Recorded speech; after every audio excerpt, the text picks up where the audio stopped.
வானொலியில் நீங்கள் கேட்டு மகிழ்ந்த தென்கட்சி கோ. சுவாமிநாதன் அவர்களின் இன்று ஒரு தகவல் கதை தொகுப்பினை கேட்கலாம். ஊரில் ஒரு சிற்பி இருந்தார். சிற்பின்னா அவர் ரொம்ப திறமையுள்ளவர்.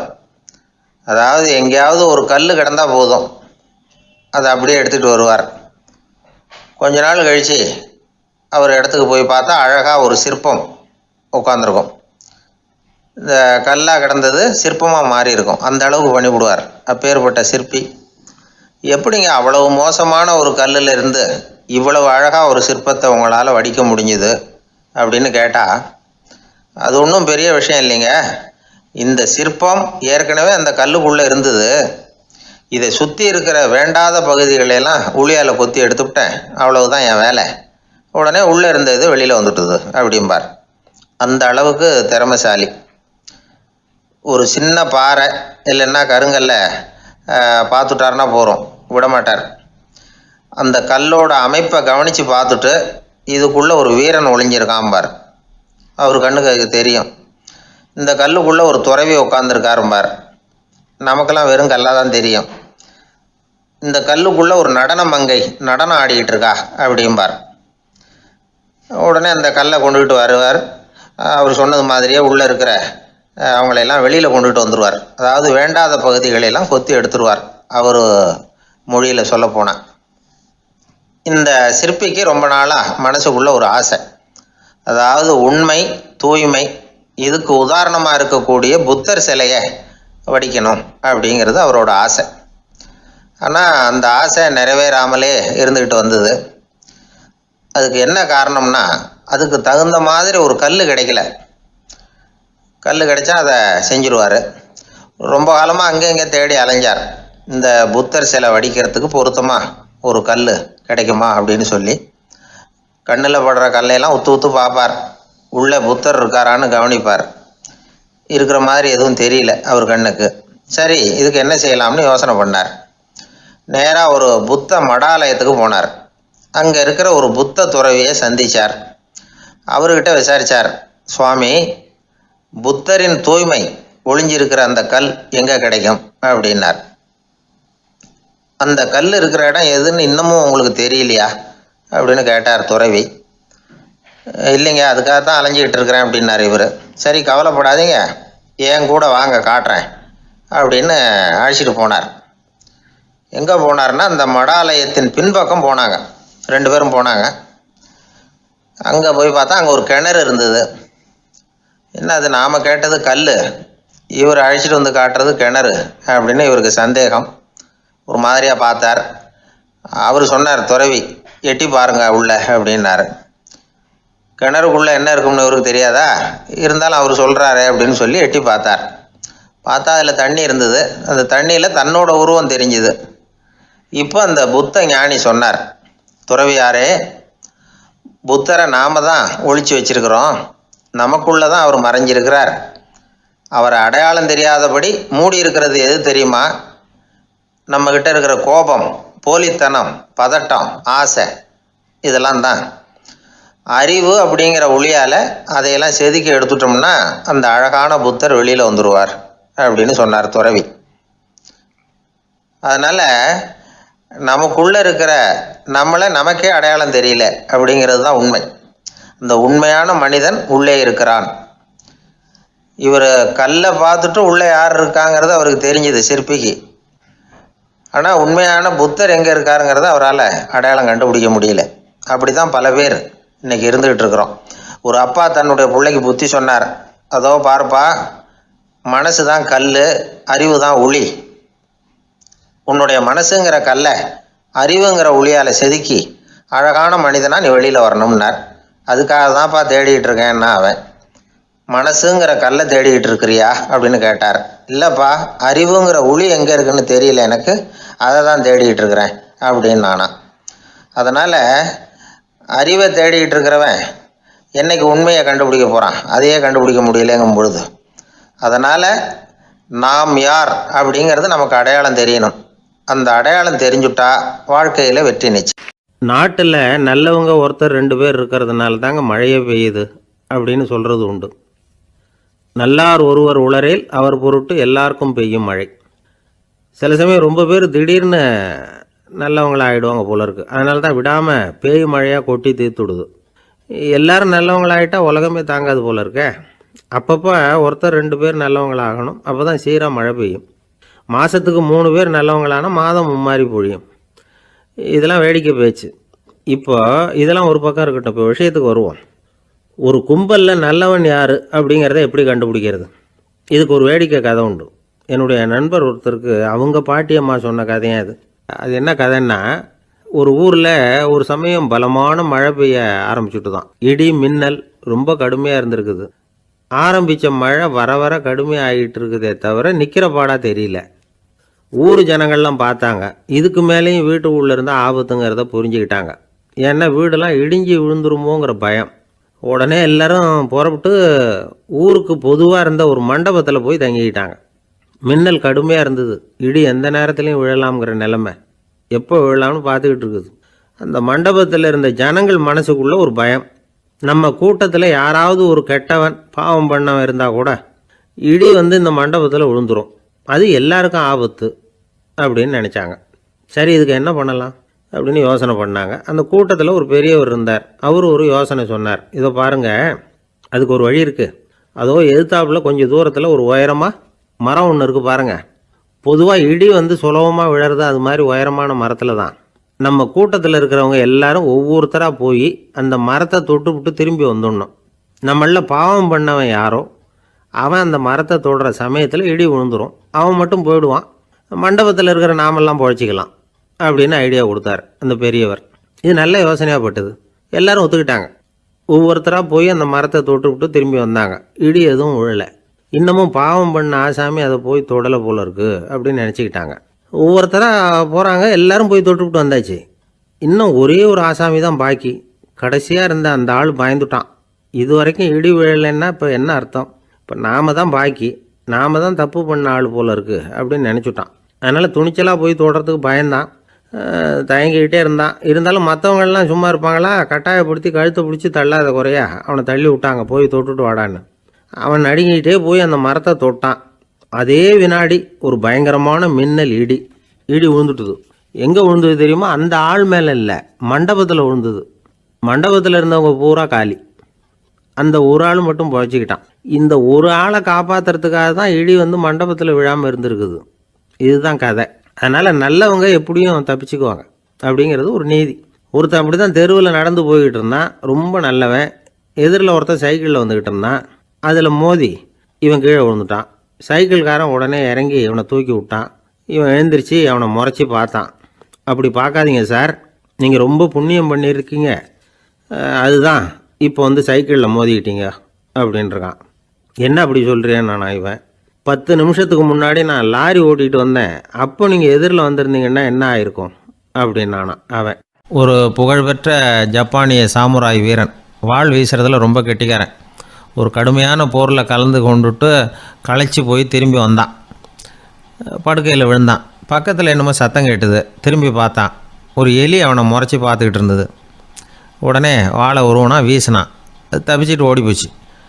எவ்வளோ முயற்சி பண்ணி பார்த்தா முடியல. கடைசியில் அந்த வாள் முறிஞ்சு போனது தான் மிச்சம். ஒரு பக்கம் அவனுக்கு இது அவமானமாக போயிட்டுது, இன்னொரு பக்கம் பயமாக போயிட்டுது. எவ்வளவோ போர்களில் எதிரிகளை பந்தாடினவன் அவன் ஒரு எலிகிட்ட தோற்று போய்டுறதா அவனால் சகிச்சிக்க முடியல. மனைவிகிட்ட சொன்னான் இப்படி நடந்துட்டுதுன்னு. அவள் சிரிச்சா. உங்களுக்கு புத்தியே இல்லை, எலியை போய் யாராவது வாளால் வெட்டுவாங்களா அப்படின்னு அந்த அம்மா சொன்னதும், நீ என்ன சொல்கிறேன்னா, ஒரு பூனையை கொண்டுட்டு வந்துட்டால் போதும், அதுக்கப்புறம் ஏன் எலி வரப்போகுது அப்படின்னு அந்த அம்மா. உடனே ஒரு பூனை சேர்ந்தது. அது சாதாரண பூனை இல்லை, வீர சாகசங்கள்லாம் செஞ்சு பழக்கப்பட்ட பூனை. பெரிய இடத்துல வளர்ந்தது. அதை கொண்டுட்டு வந்துட்டாங்க. அந்த பூனை குறி பார்த்து எலி மேலே பாஞ்சுது. ஆனால் அந்த எலியை சுலபமாக தப்பிச்சு போட்டுது. அடுத்தபடியாகவும் பாயறதுக்கு முயற்சி பண்ணிச்சு அந்த பூனை. ஆனால் அந்த எலியோ ரொம்ப தந்திரமாக திடீர்னு அந்த பூனையின் முகத்துக்கு நேராக பாஞ்சுது. அவ்வளவுதான். அந்த பூனை பயந்து போய் ஒரே தாவி ஜன்னல் வழியாக வெளியில் ஓடி போச்சு. அந்த வீரனுக்கு இது ஒரு பெரிய அதிர்ச்சியாக இருந்தது. அடுத்தபடியாக யோசனை பண்ணான். ராஜா வளர்த்துக்கிட்டு இருந்த அரண்மனை பூனையை ஒரு நாள் இரவலாக கேட்டு வாங்கிட்டு வந்தான். ஊர் உலகம்லாம் பேர் வாங்கின பூனை இது. அந்த பூனையாலும் அந்த எலியை ஒன்றும் செய்ய முடியல. வீரனுக்கு ரொம்ப அதிர்ச்சி. அந்த அரண்மனை பூனைகிட்டையே போய் புலம்புனான். அரண்மனை பூனையே, நீயே தோற்று போயிட்டியே, இனிமேல் நான் என்ன செய்ய முடியும்னா. அந்த பூனை சிந்திச்சுது. அப்புறம் சொல்லிச்சு, இந்த காரியத்துக்கு இந்த மேல்மட்ட விவகாரம்லாம் சரிப்பட்டு வராது. சாதாரண வீட்டு பூனை கிடச்சிதுன்னா அதை கொண்டுகிட்டு வந்து விட்டுப்பார் அப்படின்னுது. சாதாரண பூனையால் என்ன செஞ்சிட முடியும்னா இவன் நம்பிக்கை இல்லாமல். இப்போது அந்த அரண்மனை பூனை சொல்லிச்சு, பெரிய வீட்டு பூனையெல்லாம் நல்லா சாப்பிட்டு தூங்கி பழக்கப்பட்டிருக்கோம். அதுக்கெல்லாம் ராஜதந்திரம் தெரியும், ஆனால் எலி பிடிக்க தெரியாது. அதுக்கான வளர்ப்பும் இல்லை, பயிற்சியும் இல்லை. ஏன்னா அதுக்கெல்லாம் பசி கிடையாது. சாதாரண வீட்டு பூனை அப்படி இல்லை, பசிக்கு ஆகாரம் தேடி அலையும். எலிகளை பிடிச்சி சாப்பிட்டுட்டு தான் உயிர் வாழும். அதனால் அதுகளுக்கு எலியை பிடிக்கிற எல்லா உத்திகளும் தெரியும், எங்களுக்கு தெரியாது அப்படின்னுது. அது சரியே, அதுவும் பூனை தான், நீயும் பூனை தான், அதால் முடிகிற காரியம் ஏன் உன்னால் முடியல அப்படின்னு கேட்டான் இவன். இதுக்கு அந்த பூனை சொல்லிச்சு, இதே கேள்வியை நானும் கேட்டேன், உன்னுடைய தந்திர முறை என்னன்னு கேட்டேன். அதுக்கு பதில் சொல்லாமல் படுத்து தூங்கி போச்சு. அதை மறுபடியும் எழுப்பி கேட்டேன், அதுக்கு கோவம் வந்துட்டுது. இதில் என்ன தந்திர முறை வேண்டியிருக்கு? நான் ஒரு பூனை, அவ்வளவுதான். பூனைன்னா பூனை, பூனை எலியை பிடிக்கும், நான் எலியை பிடிக்கிறேன், அவ்வளவுதான்னுது அப்படின்னு சொல்லி விவரமாக சொல்லிச்சு அந்த அரண்மனை பூனை. உடனே ஒரு சாதாரண பூனையை கொண்டுட்டு வந்துட்டாங்க. கொண்டாந்து விட்டால் அது பார்க்குறதுக்கு ரொம்ப சாதாரணமாக தெரிஞ்சுது. இந்த வீரனுக்கு நம்பிக்கை வரல. இருந்தாலும் அதை கொண்டுட்டு வந்து வீட்டுக்குள்ளே விட்டான். ஒரே நிமிஷம் அந்த எலியை கவிட்டு வெளியில் ஓடிப்போச்சு. மேலிடத்து பூனைகள்லாம் இதை வேடிக்கை பார்த்துக்கிட்டு வெளியில் நின்றுக்கிட்டு இருக்குது. எல்லோரும் மெதுவாக அந்த பூனையை நெருங்கி, உங்கள்கிட்ட அப்படி என்ன தனிப்பட்ட திறமை, அதோட ரகசியம் என்னன்னு கேட்டாங்க. அந்த சாதாரண பூனை ரொம்ப சாதாரணமாக சொல்லிச்சான், அதெல்லாம் எனக்கு தெரியாது, நான் பூனை, அவ்வளவுதான், நீங்களும் பூனையாக இருங்கோ அப்படின்னு சொல்லிவிட்டு அந்த பூனை தன்னுடைய வாயில் கவிய எலியோடு அங்கேருந்து நடந்து போச்சு. இந்த கதையிலேருந்து நாம் புரிஞ்சிக்க வேண்டிய தத்துவம் என்னென்னா, நீயாக இரு. இதுதான் அந்த தத்துவம். நம்ம ஒவ்வொருத்தருக்கு உள்ளேயும் ஒரு தனித்தன்மை இருக்குது. இதை அவங்கவுங்க புரிஞ்சுக்கிட்டு உண்மை இயல்பு புரிஞ்சுக்கணும். நம்முடைய இயல்பு என்னங்கிறது நமக்கு தெரியணும். அதை கண்டுபிடிக்கிறது தான் உண்மையான கலை. ஒரு பெரிய மனுஷன் வாயை அகலமாக திறந்து வச்சுட்டு தூங்கிட்டு இருந்தான். உடனே ஒரு எலி உள்ளே பூந்துட்டு தான். வீட்டு வேலையாள் டாக்டருக்கு ஃபோன் பண்ணான், எங்கள் முதலாளி வாய்க்குள்ளே ஒரு எலி பூந்துட்டுது டாக்டர் அப்படின்னா. நான் உடனே புறப்பட்டு வரேன், அதுக்கு முன்னாடி நீ ஒரு ரொட்டி துண்டை எடுத்து ஒரு வாய்க்கு முன்னாடி காட்டு, உள்ளே போன எலி வெளியில் வந்துடும்னார் டாக்டர். சரின்னு சொல்லிவிட்டான். கொஞ்ச நேரத்தில் டாக்டர் அங்கே போய் சேர்ந்தார். அப்போ வேலைக்காரன் ஒரு பெரிய மீனை அவர் வாய்க்கு நேராக இப்படியும் இப்படியும் ஆட்டிக்கிட்டு இருந்தான்.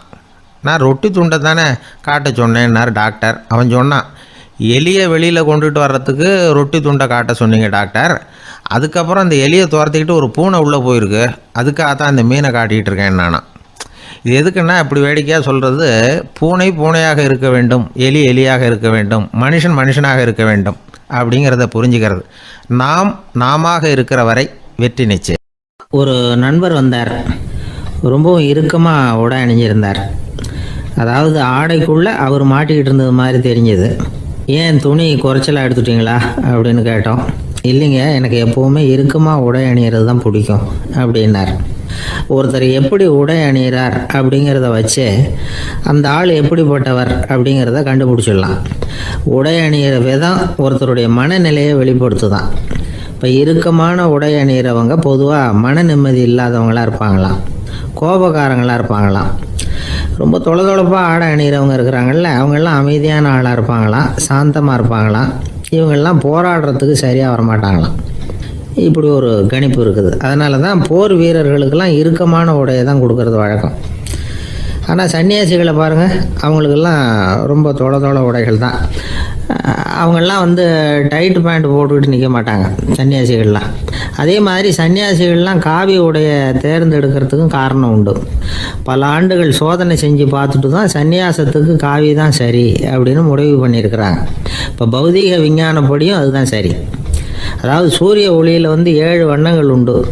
ஒரு பொருள் மேலே அது விழும்பொழுது அந்த பொருள் நமக்கு சிவப்பாக தெரிஞ்சதுன்னா அந்த பொருள் சிவப்பை தவிர மற்ற எல்லா நிற கதிர்களையும் உள்வாங்கிக்கிட்டு சிவப்பு நிறத்தை மட்டும் வெளியில் விடுது. அதாவது விலக்கி விடுது. அதனால தான் அந்த பொருள் சிவப்பாக தெரியுது. உடல் ஆரோக்கியத்துக்கு ஓரளவு சிவப்பு தேவைப்படுது. அதனால தான் காவி உடை அணிஞ்சால் சூரிய ஒளி ஓரளவு சிவப்பை விலக்கிவிடும்.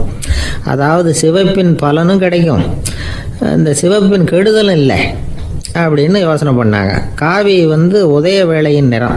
கீழ் வானத்தில் கதிர் உதிக்கிற வேளையில் முதல் ஒளி தோன்றுகிற நேரத்தில் காவி நிறம் தான் கசியும். தியானம் செய்கிறப்போ முதல்ல காணக்கூடிய ஒளி காவி நிறம்தான். தியானத்தின் உச்ச நிலையின் நிறம் நீலம். தியானம் வந்து காவி நிறத்தில் ஆரம்பமாகி நீல நிறத்தில் நிறைவடைகிறது அப்படிங்கிறார் ஓஷோ. நீலம் வந்து தியான சிகரம், காவி வந்து தியான ஆரம்ப குறியீடு, ஒரு சன்னியாசியின் ஆரம்ப தரிசனம் அப்படிங்கிறார் அவர். ஒருத்தர் நாள் பூரா காவி உடைய அணிஞ்சிருந்தா அந்த நிறம் வந்து அவருக்கு வந்து தியானத்தை பற்றிய நினைவை வந்து ஊட்டிக்கிட்டே இருக்கும். இப்படியே வந்து ஆடைக்கும் தியானத்துக்கும் இடையில ஒரு தொடர் ஏற்படுது. ஒரு துறவியின் உள்ளார்ந்த பண்பாக அது மாறுது. கடை வீதியில் ஒரு பொருள் வாங்க போகிறோம், அது மறந்துடக்கூடாதுங்கிறதுக்காக ஞாபகம் முடிச்சு போட்டுக்கிறோம். அந்த முடிச்சுக்கும் பொருளுக்கும் தொடர்பு இல்லை. ஆனால் கடை வீதிக்கு போன உடனே அந்த முடிச்சு வந்து அந்த பொருளை ஞாபகப்படுத்துது. அதாவது அந்த முடிச்சு வந்து ஒரு தொடர்பு அம்சமாக அமையுது. அது மாதிரி தான் காவி உடையும். ஒரு துறவி வந்து நடக்கும் பொழுது, சாப்பிடும் பொழுது, குளிக்கும் பொழுது அவருடைய காவி உடை அவருக்கு வந்து ஞாபகப்படுத்திக்கிட்டே இருக்கும். அது ஒரு நிலைப்படுத்தப்பட்ட நினைவாக ஞாபக முடிச்சாக மாறிடுது. காவி ஆடை இல்லைன்னா ஒருத்தரால் துறவியாக முடியாதுன்னு அர்த்தம் இல்லை. அதே நேரத்தில் காவி ஆடையால் ஒன்றும் பிரயோஜனம் இல்லை, அதில் ஒன்றும் அர்த்தம் இல்லை அப்படின்னு சொல்லிட முடியாது. இதுதான் உண்மை. இவ்வளவு தூரம் காவி ஆடையை பற்றி சொல்கிறதுனால எல்லாரும் சன்னியாசியாக போடுங்கோ அப்படின்னு நாம் சொல்கிறதாக யாரும் நினச்சிடக்கூடாது. மனசுக்கும் நிறத்துக்கும் உள்ள சம்பந்தத்தை தெரிஞ்சுக்கிறதுக்காக தான் இவ்வளவும். நமக்கு தெரிஞ்ச நண்பர் ஒருத்தர் இருக்கிறார், ஆஃபீஸில் வேலை பார்க்குறவர். ஒவ்வொரு மாதமும் 20ஆம் தேதிக்கு பிறகு அவரை போய் பார்த்தீங்கன்னா காவி உடை அணிஞ்சிக்கிட்டு, கண்ணை மூடிக்கிட்டு, கை ரெண்டையும் விரித்து வச்சுக்கிட்டு தியானத்திலேயே உட்காந்துருப்பார். ஏன் இப்படி பண்ணுறீங்கன்னு கேட்டேன். அதாவது 20ஆம் தேதிக்கு பிறகு என் கையில் ஒரு பைசா கூட கிடையாது, ஒரு சன்னியாசி லெவலில் இருக்கிறேன், என்கிட்ட எதுவும் செலவுக்கு கேட்காத அப்படின்னு என் மனைவிக்கு நான் சூக்காக உணர்த்துறதுக்காக அப்படி உட்காந்துருப்பேன் அப்படின்னு விளக்கம் கொடுக்குறார் அவர். ஒரு நீதிமன்றம், அங்கே ஒரு கொலை வழக்கு சம்மந்தமாக விசாரணை நடந்துக்கிட்டு இருக்குது. அந்த வழக்கறிஞர் ரொம்ப தீவிரமாக வாதாடிக்கிட்டு இருக்கிறார். தன்னுடைய கட்சிக்காரர் நிரபராதிங்கிறது அவருக்கு நல்லா தெரியும். அதனால தான் அவர் சார்பாக வாதாடுறதுக்கே ஒத்துக்கிட்டார். அப்படி அவர் மும்முரமாக வாதாடிக்கிட்டு இருக்கிற சமயத்தில் அவசரமாக தந்தி ஒன்று வந்து சேர்ந்தது. அதை வாங்கி படித்து பார்த்தார். அதுக்கப்புறம் அதை மடித்து தன்னுடைய கோட்டு பையில் வச்சுக்கிட்டு தொடர்ந்து வாதாட ஆரம்பிச்சிட்டார். பேசி முடித்தார். அதுக்கப்புறம் அங்கே கோர்ட்டில் இருந்த சக வக்கீல்கள் அவர்கிட்ட வந்தாங்க. தந்தி ஒன்று வந்ததே, என்ன விஷயம் அப்படின்னு விசாரித்தாங்களாம். அப்போ அவர் சொல்லியிருக்கிறார், ஊரில் சிகிச்சைக்காக போயிருந்த என்னுடைய மனைவி இறந்து போனதாக தந்தி வந்திருக்குது அப்படின்னாராம். மற்ற வக்கீல்களுக்கு அதிர்ச்சி. என்னங்க இது, மனைவி இறந்ததை விட கேஸு முக்கியமாக உங்களுக்கு அப்படின்னு கேட்டிருக்கிறாங்க. இறந்து போன என் மனைவி மறுபடியும் திரும்பி வர போகிறதில்ல, ஆனால் என்னுடைய கட்சிக்காரர் ஒரு கொலை வழக்கில் மாட்டிக்கிட்டார், அவரும் நிரபராதி, அவர் உசுரை நான் காப்பாற்ற வேணாமா, இதுதான் என்னுடைய கடமை அப்படின்னாராம். இப்படி இவர் சொன்னதும் எல்லாரும் அப்படியே திகைச்சு போய் நின்றுட்டாங்களாம். சரி, கடமைக்கு முக்கியத்துவம் கொடுத்த அந்த வழக்கறிஞர் யார் தெரியுமா? அவர் தான் இரும்பு மனிதர் சர்தார் வல்லபாய் பட்டேல். குஜராத் மாநிலத்தில் 1875 அக்டோபர் 31 அன்றைக்கு ஜாவேரி பாய் அப்படிங்கிறவருக்கு 4வது பிள்ளையாக அவர் பிறந்தாராம். இந்த ஜாவேரி பாய் யார் தெரியுமா? ஜான்சி ராணி லட்சுமி பாய் போர் படையில் ஒரு வீரராக பணிபுரிஞ்சவர். இளம் வயசில் வல்லபாய் பட்டேல் வந்து ரொம்ப சிரமப்பட்டு படிச்சிருக்கார். விடாமுயற்சி வெற்றியை கொடுத்தது. கல்லூரியிலையும் காலடி வச்சார். அதுக்கப்புறம் வக்கீல் பட்டத்தையும் வாங்கினார். பிரிட்டிஷ் ஆட்சி நடந்துக்கிட்டு இருந்த சமயம் குஜராத்தை சேர்ந்த பர்டோலி தாலுக்காவில் விவசாயிகள் மேலே அரசாங்கம் திடீர்னு நில வரியை வசதி விட்டு தான். ஏழை விவசாயிகள் ரொம்ப கஷ்டப்பட்டுருக்காங்க. அரசாங்கம் வரி செலுத்தாத விவசாயிகளின் நிலங்களையெல்லாம் ஜப்தி செஞ்சுதான். அரசாங்கத்தை எதிர்க்கிறவங்களையெல்லாம் கைது பண்ணி சிறையில் அடைச்சிட்டாங்களாம்.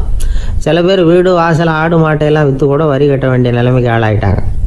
வழக்கறிஞர் வல்லபாய் பட்டேல் வந்து நில வரியை உடனே ரத்து பண்ணணும் அப்படின்னு பம்பாய் கவர்னருக்கு ஒரு கடிதம் எழுதினார். எந்த பலனும் இல்லை. உடனே எல்லா விவசாயிகளையும் அணி திரட்டினார். அதுக்கு தானே தலைமை தாங்கினார். சத்தியாகிரகம் நடத்தினார். அந்த பகுதியில் எந்த வேலையும் நடக்கலை. வேறு வழி இல்லை. ஆட்சியாளர்கள் உடனே வரியை ரத்து பண்ணாங்க. சிறையில் இருந்தவங்களெல்லாம் வெளில விட்டாங்க. 1928 ஆகஸ்ட் 6 சர்க்காருக்கும் விவசாயிகளுக்கும் இடையில் ஒரு உடன்பாடு ஏற்பட்டது. அதுக்கப்புறம் தான் நிலைமை சரியாக போச்சான். வல்லபாய் பட்டேலின் பொது சேவையை பாராட்டின பொதுமக்கள் அவருக்கு சர்தார் அப்படிங்கிற பட்டத்தை கொடுத்தாங்களாம்.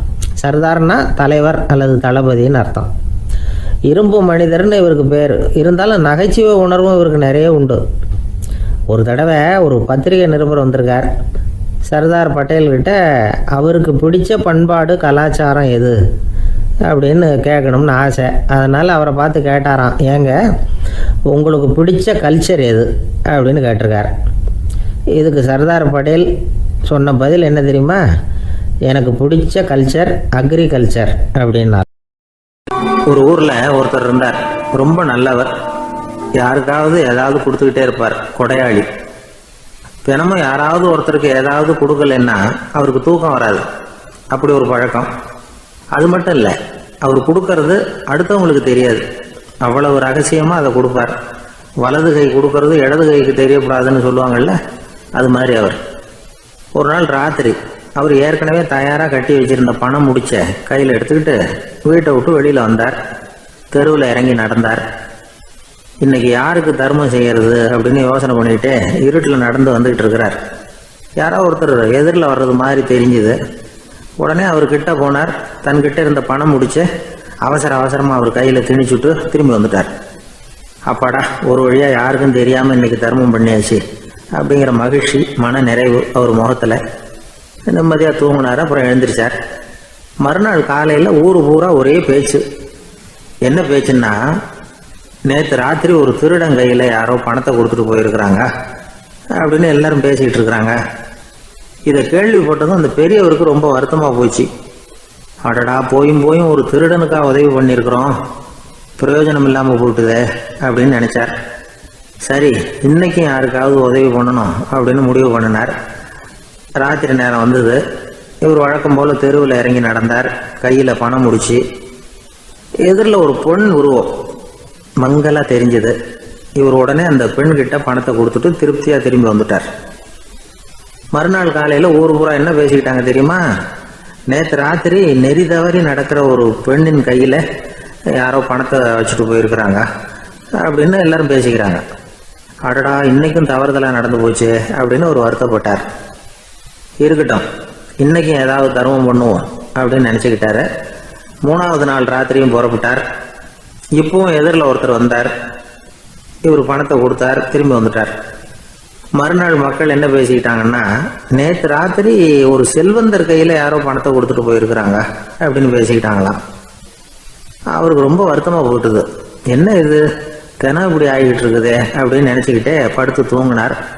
அன்னைக்கு ராத்திரி ஒரு கனவு. அந்த கனவுல இறைவன் வந்து சொன்னாராம், இதை பாருப்பா, நீ கொடுத்த தர்மம் வீணா போயிடல. உன்கிட்ட பணம் வாங்கின அந்த திருடன் திருந்திட்டான், அந்த பொண்ணும் திருந்திட்டா, அந்த செல்வந்தனும் கொடையாளி ஆயிட்டான், எல்லாருக்கும் உதவி பண்ண ஆரம்பிச்சுட்டான் அப்படின்னு சொன்னாராம். இந்த கதையை சொன்னவர் யாருன்னா நபிகள் நாயகம். இதில் உள்ள கருத்து என்னன்னா, நல்ல மனசோட தர்மம் பண்ணுனா அது வீணா போறதில்லை. இன்னொரு கருத்து, தர்மம் வந்து தன்னை மட்டுமல்ல அடுத்தவங்களையும் தீமையிலிருந்து காப்பாற்றும்.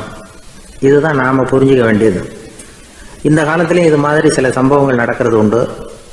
ஒரு பெரியவர் இருட்டில் நடந்து வந்துகிட்டு இருந்தாரு. எதிரில் வந்த ஒருத்தன் வலுக்கட்டாயமாக ஒரு கையை பிடிச்சி ஒரு பண முடிப்பை கொடுத்து வச்சுக்க சொல்லிவிட்டு விலகி போயிட்டான். பெரியவருக்கு ஆச்சரியம், இந்த காலத்திலையும் இப்படி வலது கை கொடுக்கறது இடது கைக்கு தெரியக்கூடாதுன்னு நினைக்கிற கொடையாளிகள் உண்டு போல இருக்கு அப்படின்னு யோசனை பண்ணிக்கிட்டே நடந்தார். கொஞ்சம் தூரம் போயிருப்பாரு. அதுக்குள்ள அதே ஆள் திரும்பி வந்தான். கொடுத்த பண முடிப்பை திருப்பி கொடுங்க அப்படின்னு கேட்டு வாங்கிட்டான். இவருக்கு ஒன்றும் புரியல. ஏன் இப்படி பண்ணுறேன்னார். அது ஒன்றும் இல்லைங்க, கொஞ்ச நேரம் இதை உங்ககிட்ட கொடுத்து வச்சிருந்தேன், அவ்வளவுதான் அப்படின்னா. ஏன்னு கேட்டார்.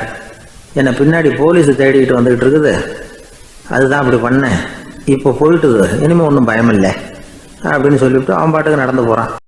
ஒரு நண்பர் ஆனந்தமாக சிகரெட் பிடிச்சிக்கிட்டு இருந்தார்.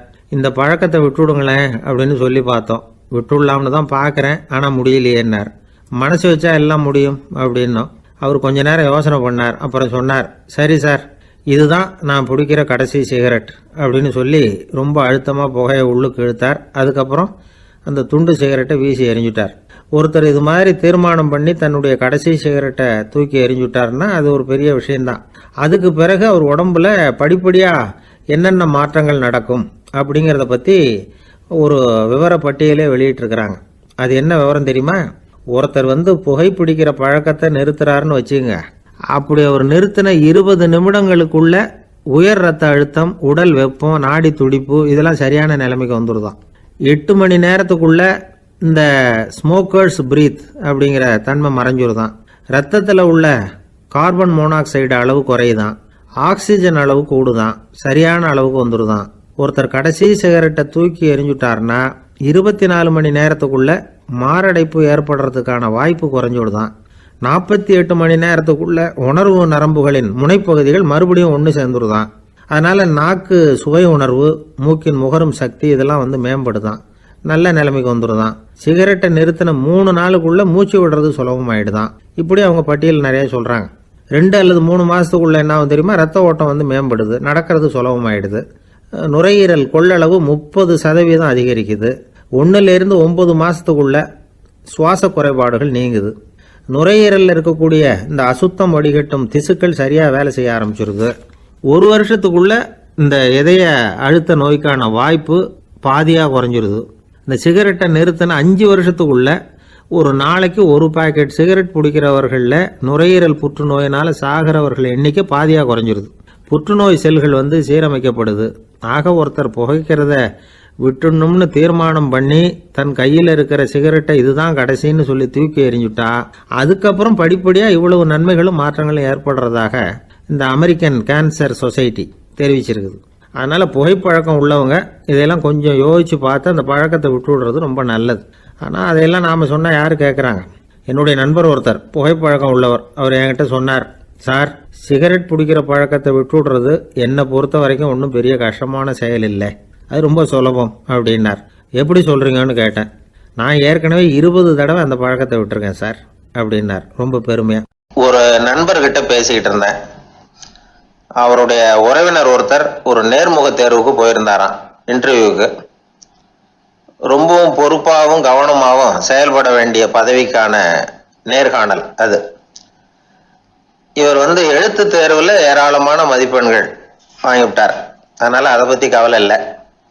இப்போ நேர்முக தேர்வில் தேர்வு பெறணும். ஏராளமான சான்றிதழ்கள் வச்சிருந்தார். நேர்காணலில் கேட்கப்பட்ட எல்லா கேள்விகளுக்கும் சரியான பதில தான் சொன்னார். இருந்தாலும் பாருங்க, அந்த நேர்முக தேர்வில் அவர் தேர்ந்தெடுக்கப்படலை. என்ன காரணம் அப்படின்னு பின்னாடி விசாரிச்ச போதுதான் விவரம் தெரிஞ்சுதான். அது என்ன ஆயிருக்குதுன்னா, அந்த நேர்காணலின் போது இவர் நடந்துகிட்ட முறையில சில தவறுகள் நடந்து போச்சான். முக்கியமா 2 தவறுகள். ஒண்ணு, அவங்க ஒரு கேள்வியை கேட்டு முடிக்கிறதுக்குள்ளேயே இவர் பதில் சொல்ல ஆரம்பிச்சுட்டாராம். 2வது என்னன்னா, இவர் நாற்காலியில தாராளமா இயல்பா சாஞ்சி உட்காராம நாற்காலி முனையில உட்கார்ந்துருந்தாராம். இந்த 2 விதமான செயல்பாடுகளும் இவர் அவசரப்படுறவர், பதற்றப்படுறவர் அப்படிங்கிறதுக்கான அடையாளங்கள். அதாவது கேள்வியை கேட்டு முடிக்கிறதுக்குள்ளேயே முந்திக்கிட்டு பதில் சொல்றது. 2வது, நாற்காலியில இயல்பா தாராளமா உட்காராம நாற்காலி முனையில உட்கார்றது. பார்க்க போற வேலைக்கு அவசரம், பதற்றம் இது 2 இருக்கக்கூடாதான். அதனால மார்க் இருந்தும் சர்டிபிகேட் இருந்தும் அந்த வேலை வாய்ப்பு அவருக்கு கிடைக்கல. வேலை கொடுக்கறவங்க நம்ம கிட்ட இருந்து என்னதான் எதிர்பார்க்கறாங்க, இதை தெரிஞ்சு வச்சுக்கிறது நல்லது. முதல்ல மற்றவர்களுடன் தொடர்பு கொள்ளும் திறமை, அதாவது எபிலிட்டி டு கம்யூனிகேட். நீங்க நினைக்கிறத அழகா தொகுத்து வகைப்படுத்தி சொல்ல தெரியுதான்னு பார்ப்பாங்க. உங்க திட்டங்களை அடுத்தவங்க ஏற்றுக்கொள்ளக்கூடிய விதத்துல வெளிப்படுத்துறதுக்கு உங்களால முடியுதான்னு பார்ப்பாங்க. இதுக்கு என்ன செய்யறது? குழப்பம் இல்லாம சிந்திக்கணும், குழப்பம் இல்லாம பேசணும். 2வது விஷயம் என்னன்னா புத்திசாலித்தனம், அதாவது இன்டெலிஜென்ஸ். ஏத்துக்க போற வேலையை நல்ல விதமா செய்ய முடியுமா உங்களால, அதை எந்தெந்த வழியில செய்யலாம் அப்படிங்கிறத உங்களால தீர்மானிக்க முடியுமா, அந்த வேலைக்கான புது புது யோசனைகளை உங்களால சொல்ல முடியுமா அப்படின்னு பார்ப்பாங்க. இது இன்டெலிஜென்ஸ். 3வது தன்னம்பிக்கை, அதாவது செல்ஃப் கான்ஃபிடன்ஸ். உங்களுக்கு அது உண்டா அப்படிங்கிறத கவனிப்பாங்க. எந்த சூழ்நிலையையும் சமாளிக்கணும், எப்படிப்பட்ட மனிதர்களையும் சமாளிக்கிற தைரியம் வேணும், அடுத்தவங்களை நமக்கு சாதகமா திருப்பக்கூடிய தன்னம்பிக்கை வேணும். 4வது பொறுப்புகளை முன்வந்து ஏற்றுக்கொள்ளுதல், வில்லிங்னஸ் டு அக்செப்ட் ரெஸ்பான்சிபிலிட்டி. பொறுப்புகள்ல இருந்து நழுவி போக ஆசைப்படாம செஞ்சு முடிக்கணும். 5வது முன் வருதல், இனிஷியேட்டிவ். வேலையோட முக்கியத்துவம் உணர்ந்து அதை ஏத்துக்கிட்டு தகுந்த நடவடிக்கைகளை தயங்காம எடுக்கிறதுக்கு முன் வரணும். 6வது என்னன்னு கேட்டிங்கன்னா தலைமைத்துவம், லீடர்ஷிப். 4 பேருக்கு தலைமை தாங்கி நல்ல விதத்தில் நடந்துக்க தெரியுதா. 7வது கற்பனை திறன், இமேஜினேஷன். சில பிரச்சனைகள் வரக்கூடும் அப்படின்னு முன்கூட்டியே யூகிச்சு அதுக்கு தகுந்த மாதிரி நடவடிக்கை எடுக்கிற திறமை உண்டா அப்படிங்கிறத பார்ப்பாங்க. 8வது என்னன்னா வளைந்து கொடுத்தல், ஃப்ளெக்சிபிலிட்டி. சூழ்நிலைக்கு தகுந்த மாதிரி, மாற்றங்களுக்கு தகுந்த மாதிரி அனுசரித்து நடந்துக்கிறதுக்கு தெரியுதா அவங்களுக்கு அப்படிங்கிறத கவனிப்பாங்க. அடுத்தது திறமைகளை வெளிக்கொணரும் திறமை, இன்டர்பர்சனல் ஸ்கில்ஸ். அடுத்தவங்க கிட்ட இருக்கிற திறமையை கண்டுபிடிச்சி அதை நல்ல விதத்தில் ஊக்கப்படுத்தி பயன்படுத்த தெரியுதா அப்படின்னு பார்ப்பாங்க. 6வது சுய அறிவு, செல்ஃப் நாலேஜ். அடுத்தவங்க நம்மளை பற்றி என்ன நினைக்கிறாங்க அப்படிங்கிறத நம்மளால் புரிஞ்சிக்க முடியுதாங்கிறது முக்கியம். அடுத்தது போட்டி மனப்பான்மை, காம்படிட்டிவ்னஸ். அடுத்தவங்களை ஒப்பிட்டு பார்த்து அதை விட ஒரு படி மேலே வரணுங்கிற குணம் வேணும். இதுக்கு அடுத்தது என்னன்னா குறிக்கோளை வெல்லுதல், கோல் அச்சீவ்மெண்ட். குறிக்கோளை சவாலாக எடுத்துக்கிட்டு அதை அடையணும். அப்புறம் வேறுபட்ட திறமைகள், ஒகேஷனல் ஸ்கில்ஸ். பதவிக்கு வேண்டிய திறமைகள் தவிர மற்ற திறமைகள் எதுவும் உண்டாங்கிறது முக்கியம். நமக்கு வேலை கொடுக்கணும்னு நினைக்கிறவங்க நம்மகிட்ட இருந்து இவ்வளவும் எதிர்பார்ப்பாங்க. அதுக்கு தகுந்த மாதிரி நம்மளை நாமே தயார்படுத்திக்கணும். எனக்கு வேண்டப்பட்ட ஒருத்தர் ஒரு இன்டர்வியூவுக்கு போயிட்டு வந்தார், நேர்காணலுக்கு. எப்படி இருந்தது இன்டர்வியூன்னு விசாரித்தேன். நான் போனேன். அவர் கேட்ட எல்லா கேள்விக்கும் அவர் எதிர்பார்த்தது மாதிரியே எல்லா பதிலையும் சொன்னேன். கடைசியாக நான் எதிர்பார்க்காத ஒரு தகவலை அவர் சொன்னார் அப்படின்னார். என்னன்னு கேட்டேன். அவரும் என்ன மாதிரியே இன்டர்வியூக்கு வந்தவர் தானா, சும்மா என்ன கேள்வி கேட்டுக்கிட்டு உட்காந்துருந்தாராம் அப்படின்னார்.